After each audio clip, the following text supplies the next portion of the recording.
Welcome to my newest listing at 13225 East 131st Street in Fishers, Indiana. Come join me for a tour. This picture-perfect 3-story David Weekley home has 3 beds, 4 baths, and a 2-car garage.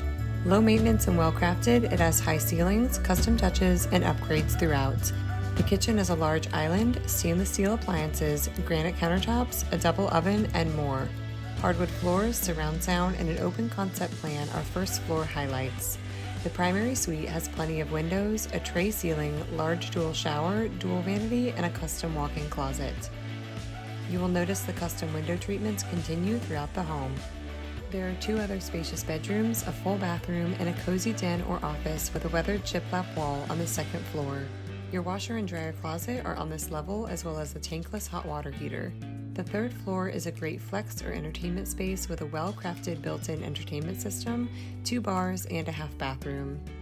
Enjoy a private patio or visit the neighborhood pool, playground, fire pit, numerous sitting areas, or beautiful Saxony Beach to get time outdoors. Listed at $435,000, contact me for info or a showing.